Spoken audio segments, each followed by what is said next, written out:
Hey everyone, welcome to another video. Today we've had quite a few spoilers released. We're going to concentrate on the generic, the shadow cards, and just two of the specializations for specific cards that have come out. So yeah, let's do the countdown. Pre-release, first ed, 12 days away. Release, first edition, 19 days. And unlimited is only 54 days away. So really exciting about that. The charity drive, 108 to go. Get 24 more signed up. I release a Monarch box. You get the rest of the 108 and I release 2. So yeah, let's get moving on this. And let's get moving on to the cards, yeah? All right, so first of all, Warmonger's Recital. Okay, the next attack action card you play this turn gains +3, and if it hits, put it on the bottom of your deck. It's got Go Again, costs 1 pitch. This is a common, so we're going to see it in 3 different colors, and 2 defense. I'm not loving this card, I'll be honest. 2 defense, automatically, you have to really think, does it even go in no matter what it does, yeah? It is a generic action, so a little bit underwhelming. 1 cost, +3. Now if it hits, put it at the bottom of your deck. Look, this is a generic action. So if you're running a chain like Ninja, it doesn't work because it breaks your chain. I'm not sure how this deck will play. Trying to get, cards back under your deck. Maybe there's something that we're missing so far. At the moment, I'm not loving this card. Can't see it put into really any deck other than maybe Ranger. You don't want your arrows going to the discard. You want them back in your deck so you can go searching for them. So maybe that's it. Warmonger's Recital, Ranger card. Possibly the only place that I can see it being put. All right. Rise Above. Okay, 2 costs. This is a rare, going to come in 3 different colors. It's got a 4 defense. You may put a card from your hand on top of your deck rather than pay Rise Above's cost. Look, I'm not really sure what to think about this. You're paying 2 for a defense reaction, which defends for 4. We've already got your Sink Belows, Fate for Scenes. Why would I play this card? I don't know. What am I missing with this, people? Talk to me. Like, I'm having to pay for a defense reaction that blocks for 4, and it's a red. So yellow and blue most likely just going to be the same, if not lower. So yeah, I don't know what to make of this card. I can't see it being put into any deck. It's going to be a beautiful card, especially in foil. That red going up towards the rest of the colors, that line there is just going to be so nice in foil, but I just can't see a use at the moment for this card. What am I missing, people? Let me know. Front Line Scout. Oh man, look at this card. 0 costs. It is a common, so we're going to see it in most likely yellow and blue. 3 attack, 2 defense. Look, the 2 defense really plays against it, but you may look at the defending hero's hand. Now, you don't even need to hit to look at the hand, yeah? And if Frontline Scout is played from Arsenal, it gains Go Again. There's been a bit of talk on the list in regards to this, saying that pretty useless card, it's not that great. I would hate for this to be played against me, especially from Arsenal. They're looking at my hand, they get Go Again, they see what I've got to block with. That's supposed to be that private zone, and this is really one of the first of the cards to do that. They're talking about Ranger. I don't really see the point of it with, like, Ranger. Every hero would benefit from looking at a defending hero's hand. Every hero would. I can see this even played in Ninja, like a blue. Could you imagine a blue? It's a 0 cost, so I can use it for Katsu. I know it's only got the 2 defense, probably only attacks for 1. I don't care. I'm looking at your hand. I'm seeing what you've got. Are you trying to fake me out that you're going to block certain things, or do I know what's coming? If I played this from Arsenal and I had the 4 cards in hand, this is an amazing card, especially in blue, yeah? So yeah, I really don't understand what people are talking about online, that this is a rubbish card. I think it's a pretty good card. I think people need to open up their minds a little bit in regards to how it can be played. And a lot of these generics, they can be underwhelming, but then you find one or two that just finds a place in some top tier deck like Drone and just makes a name for itself. And I think this Frontline Scout has a massive potential, massive, especially in blue. Yeah, you get to look at the opponent's hand. It's 3 pitch, it's a 0 cost, gets an automatic go again if played from Arsenal. Pretty much it's amazing, falls into a lot of my what makes a great card, like the head jab type thing. So yeah, meme it all you want. All right, Talisman of Dowsing. I think this is one of the first of the generic items that allows you to defend. Look, you can play it, it's got go again, which is probably its only saving grace from where I sit right now with the information and knowledge that I've got. It's a 2 pitch, it's 0 cost, it's got go again after you play it. So these are the good things. Spell Void 1, if your hero will be dealt arcane damage, you may destroy Talisman of Dowsing instead. If you do, prevent 1 arcane damage that source would deal. Now, I'm not sure. This is a big... It takes up 1 place in your deck, yeah? And when we're dealing with Wizard and even defending that 1 extra one so they can't find a specific cost card is important. But is it important enough to put this in your deck and give up some more aggro or some other card that could potentially go in there? That I don't know.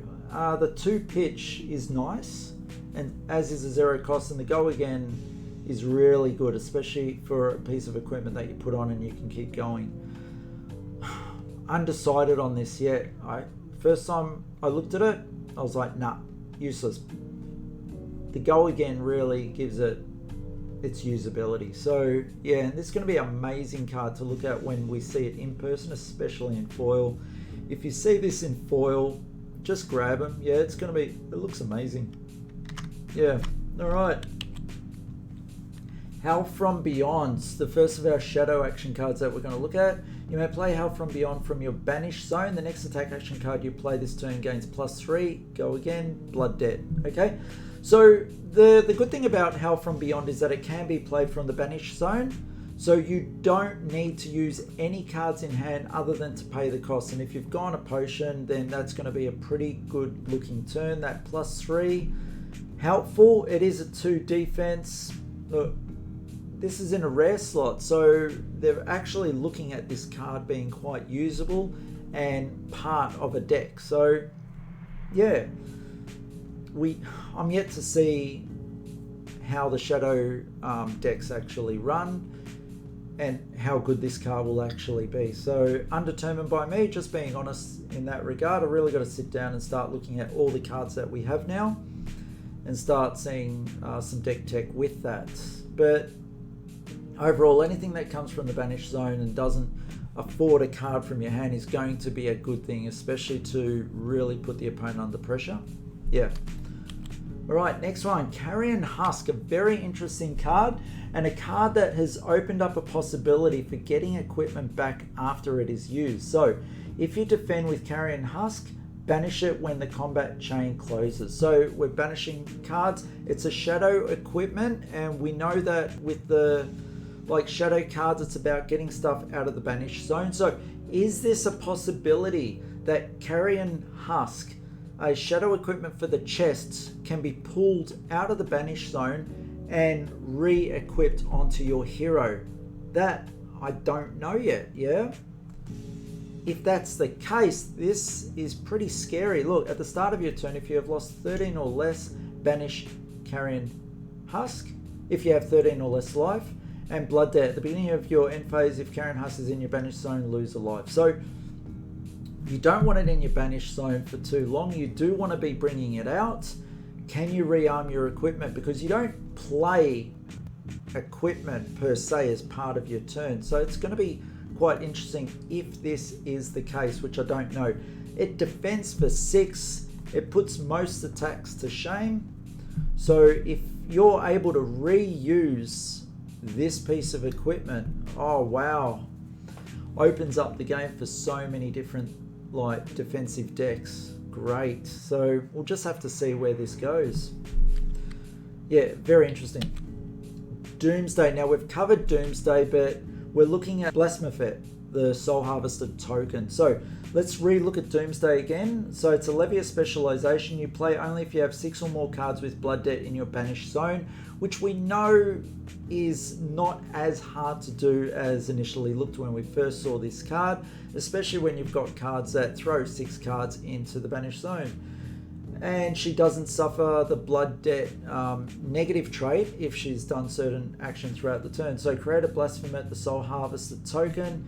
It's a 0 cost, and if you've done the 6 Blood Debt in your banished zone, if there are 6 or more cards in your banished zone. So this should get off every game with any play really. Now Blasphemer, the Soul Harvester, first of the allies we've seen. Now when we were doing our predictions for Monarch, I believe allies was something in there, and that was really my thing from the old Talisman board game, having allies run with you and fight with you, and how would they work. So this is the first we've seen of it, so happy to have called that. Allies can be attacked and can't be defended with defense value, okay? They are destroyed when they have taken damage equal to their health. At the end of the turn, heal all damage dealt to Blasphemer. Now, it's got a 0 cost attack, attacks for 6, it's got 6 life. Pretty amazing. You've got to do 6 damage to an ally, which at the moment from what we know can't be defended. But it is yet another thing that you have to contend with. Not only are you going up against a hero with 20 or 40 life, you're dealing with something else that has 6 life that's doing 6 damage to you. You need to get rid of this thing. It's crazy. It's a really good card. Suddenly Ranger with their ability to feign death seems pretty good, especially when something else coming at them is, yeah, something like this.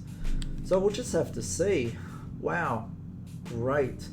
And the other card that we're going to tackle today is going to be the Soul Reaper token. So this is a chain specialization, only if you have played 6 or more cards with Blood Debt. So we need to see how easy it is to play cards with Blood Debt in a single turn. If you've played 6 or more, you create Ursa, the Soul Reaper token. And Ursa, very much the same thing, same allo rules, same 0 attack. And while it's attacking a hero with 1 or more cards in their soul, the attack gains go again. Man, so it is only a once per turn action. So Ursa's attacking for 6, has 6 life, heals all damage at the end of the turn if you don't take out all 6 in the turn. It also gives go again for any other attack going ahead, which Ursa can't attack again by themselves because it is a once per turn action. Yeah. Next thing I'm wondering whether we're going to see is whether you can arm allies with anything throughout the game. That's going to be another interesting thing, maybe in a future set, who knows. But really interesting that we're starting to see allies. I'm wondering whether we will attain allies for other heroes as well, not just these shadow heroes and the good characters as well. Yeah, I'd really like to see my ninja pack go with a few other ninjas jumping around, very monkey magic-ish. But we'll see how we go. Alright guys, that is it for today. I hope you enjoyed the video.